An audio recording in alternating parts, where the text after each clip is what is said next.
Vem cá, vocês viram como é que tava linda a lua? É um espetáculo da natureza, né? Olha lá.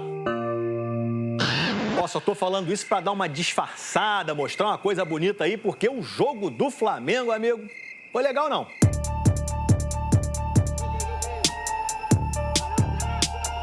Zero a 0 com o Vélez no Maraca.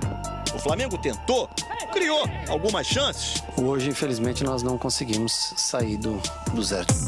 Pelo menos fechou como primeiro do grupo. Que era o mais importante, né? Boa tarde pra você. Então, ó, daqui a pouco, Flamengo, que fechou a primeira fase da Libertadores como primeiro do grupo G aqui no Globo Esporte. Mas eu começo falando de Botafogo, que hoje, né, estreia na Série B do Brasileirão contra o Vila Nova em Goiânia, 9h30 da noite, hein? Ao vivo, exclusivo no Premier. E o torcedor apaixonado, você sabe, né? Sempre tá do lado do time. Amor em preto e branco. Paixão fora de série e que independe do momento. Orgulho do passado e esperança num futuro bem melhor. Não basta querer ser.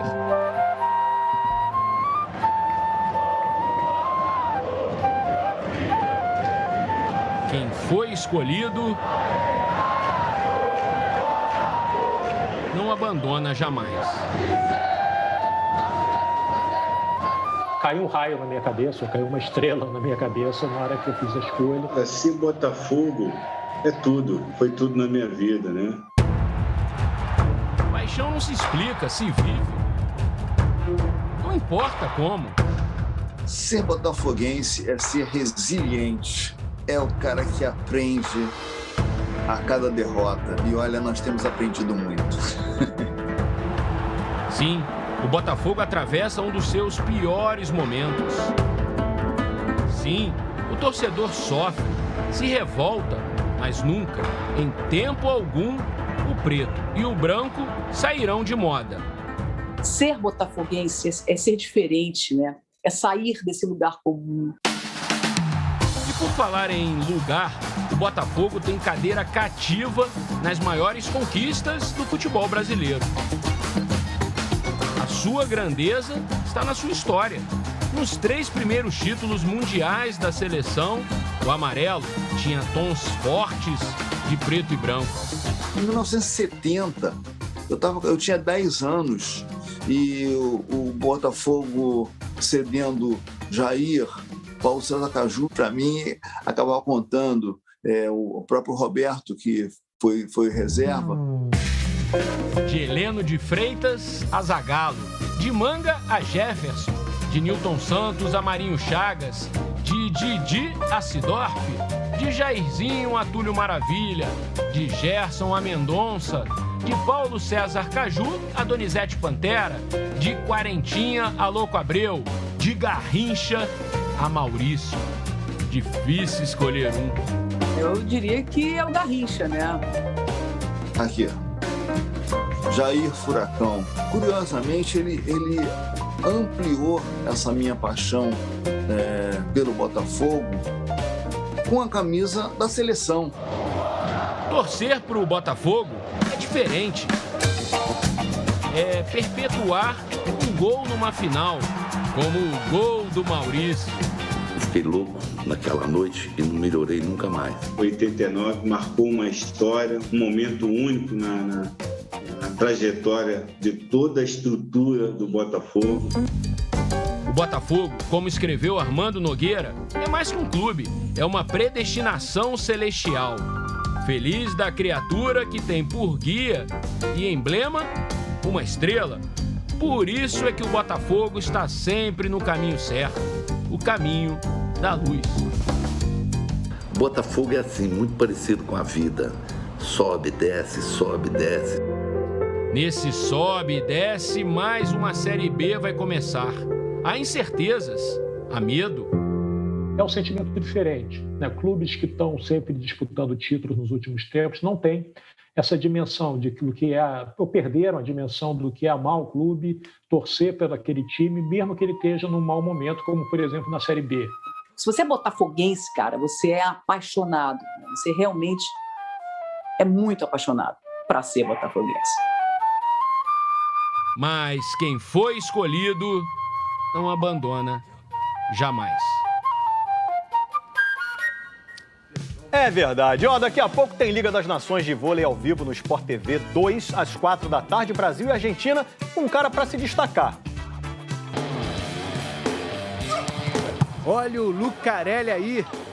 O ponteiro brasileiro chega em ótima forma para disputar a Liga das Nações masculinas. O Brasil estreia hoje contra a Argentina. No último domingo, um amistoso contra a Venezuela, que serviu de preparação para a Liga, Lucarelli pontuou em todos os fundamentos: saque, bloqueio e ataque, anotando ao todo 13 pontos. Lucarelli, ponto do Brasil! Aos 29 anos, Lucarelli é uma das referências da seleção. E parte da evolução recente dele tem muito a ver com a Itália, que é justamente o país sede da Liga das Nações. Era um sonho que eu tinha, né? Jogar na Itália. Profissionalmente foi incrível. Acho que a evolução tática que você acaba pegando ali é muito boa. 2020-2021 foi a primeira temporada dele no exterior. Atuando pelo Trentino, foi vice-campeão da Champions League. Na próxima temporada, ele seguirá no vôlei italiano, jogando pelo Civitanova. Espero que eu possa trazer para essa temporada algo de novo para acrescentar. E chegar voando em Tóquio é o principal objetivo de Lucarelli. Eu acho que o principal é realmente também isso, é chegar muito preparado, com um time bem entrosado, para a gente chegar super bem nas Olimpíadas. Vem Lucarelli do fundo, agora é bonito. E no podcast Ubuntu tem o papo com o Lucarelli, que fala da expectativa rumo às Olimpíadas e da importância da representatividade. Tá lá, ge.globo/Ubuntu Esporte Clube. Na Liga das Nações Feminina, o Brasil perdeu para os Estados Unidos 3-1. Com a derrota, a seleção ficou na 5ª posição. Os Estados Unidos lideram. Segunda-feira, o desafio do Brasil é contra o Japão, com transmissão do Sport TV 2 a partir das 9h45 da manhã. Já o Flamengo hepta do NBB e informações sobre a acusação de assédio contra o Neymar.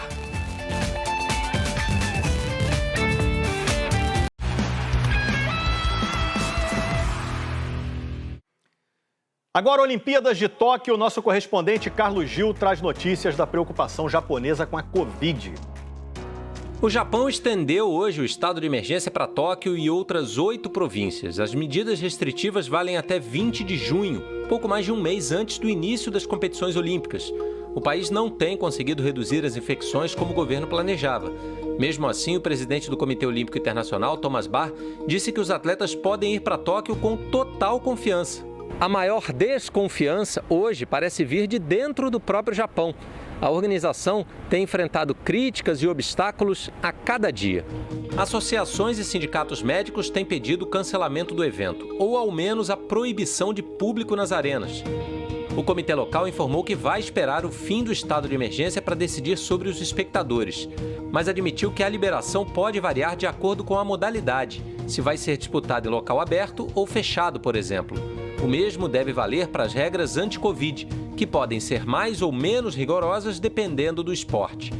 Nessa sexta-feira foi feita uma inspeção médica na Vila Olímpica. Os especialistas alertaram para a necessidade de espaço para isolamento de eventuais casos positivos e medidas para evitar filas de espera em locais como a clínica e os refeitórios. Também pediram controle do turismo interno, para que Tóquio, mesmo sem visitantes do exterior, não estimule a vinda de pessoas de outras regiões do país durante os Jogos.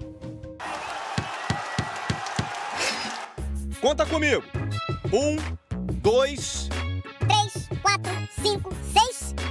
7. Flamengo 7 vezes campeão do NBB. O hepta rubro-negro veio com 3-0 sobre o São Paulo na série melhor de 5 partidas. Como dizem no basquete, varreu!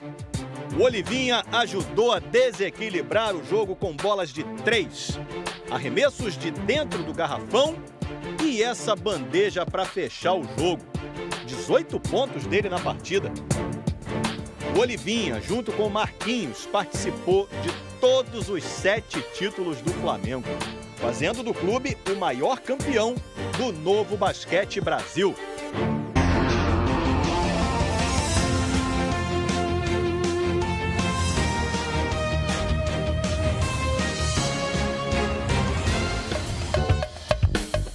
Brasileirão começa amanhã e o Cartola tá de volta. Por enquanto, os 3 mais escalados para a primeira rodada são Walter do Cuiabá, o Hulk do Galo e o Luan do Corinthians. O mercado tá aberto e fecha amanhã às 6h30 da tarde. Fica ligado, hein? O Fluminense estreia amanhã no Brasileirão contra o São Paulo. Jogão, hein? 9 da noite, ao vivo no Premier. E lembra do atacante John Kennedy, né? Estava afastado com Covid, agora voltou aos treinamentos hoje, mas está de fora do jogo de amanhã. Falando de Série B, Vasco estreia amanhã, às 11 da manhã, contra o Operário do Paraná, ao vivo e exclusivo no Premier. O Vasco tem 2 desfalques para a estreia na Série B contra o Operário amanhã em São Januário. O capitão Leandro Castanho e o meia Marquinhos Gabriel seguem se recuperando de lesões musculares. Mas o técnico Marcelo Cabo recebeu uma boa notícia ontem à tarde. O meio-campo Sarrafiori, ex-Inter, e o atacante Daniel Amorim, que veio do Tombense, já estão regularizados e ficam à disposição. O volante Michel, que não atua há mais de 1 ano por causa de uma lesão no joelho esquerdo, será preservado para aprimorar a parte física. O Vasco deve começar a partida contra o Operário com Vanderlei, Léo Matos, Hernando, Ricardo Graça e Zeca, Andrei, Galarza e Morato, Gabriel Peck, Léo Jabá e Cano. O destaque do Operário é um velho conhecido dos vascaínos, o atacante Rodrigo Pimpão, campeão da segundona pelo clube em 2009. E uma acusação grave envolvendo o Neymar. A Nike diz que rompeu o contrato de patrocínio com ele depois que o Neymar não colaborou numa investigação de assédio sexual. Neymar e o pai negam. O jornal The Wall Street Journal, o de maior circulação nos Estados Unidos, publicou uma reportagem exclusiva em que diz que a empresa Nike rompeu o contrato de patrocínio com o brasileiro Neymar no ano passado porque investigava uma acusação de assédio sexual envolvendo o atleta. Segundo a reportagem, uma então funcionária da empresa de equipamentos esportivos diz que Neymar tentou abusar sexualmente dela num hotel em Nova York em 2016. 2 anos mais tarde, ela se queixou com a empresa que iniciou uma investigação interna. A Nike, por meio de uma nota, confirmou as informações e disse que a investigação foi inconclusiva e que por isso não seria apropriado fazer uma declaração acusatória sem ser capaz de fornecer os fatos de apoio. Mesmo assim, a empresa decidiu encerrar seu relacionamento com o atleta porque ele se recusou a cooperar na investigação, que, segundo a empresa, se baseava em declarações críveis. Vamos fazer o seguinte, vamos para Teresópolis. Neymar está lá com a seleção brasileira e o Eric Faria também está acompanhando tudo de perto. Vai falar para a gente da repercussão desse caso aí. Polêmica envolvendo o Neymar de novo, né, Eric?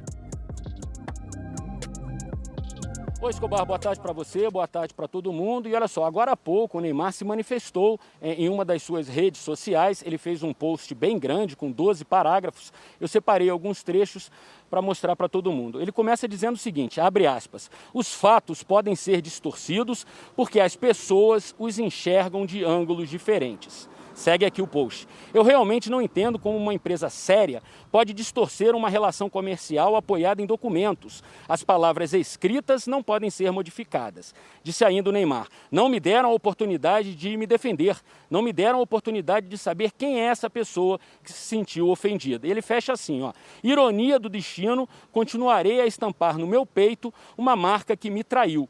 Essa é a vida. Lembrando que a Nike patrocina o Paris Saint-Germain, né, o clube do Neymar, e também a seleção brasileira, Escobar. Pois é, Eric, falando de bola, como é que está a preparação da seleção brasileira? São 2 jogos pelas eliminatórias. Como é que está o pessoal? Já foi para o campo aí?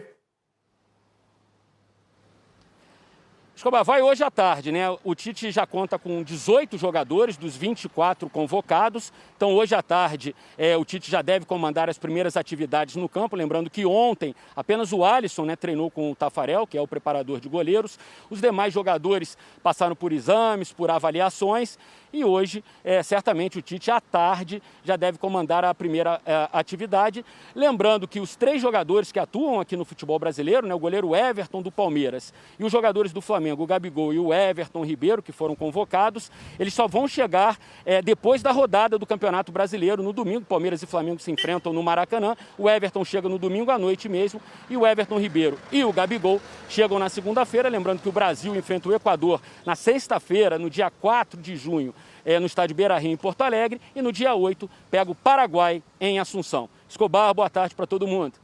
Boa tarde, bom trabalho aí, grande Eric. Ao vivo na Globo, hein? Jogos contra o Equador e também contra o Paraguai. Falando agora rapidinho dos brasileiros na Copa Sul-Americana, o Ceará perdeu para o Jorge Wilstermann na Bolívia e está eliminado. O Atlético Paranaense já estava classificado para as oitavas, em casa goleou o Alcas do Equador. E o Grêmio, também já classificado, ficou no 0-0 com La Equidad na Colômbia. Ó, depois do intervalo, 0-0 que deixou o Flamengo na liderança do Grupo G da Libertadores.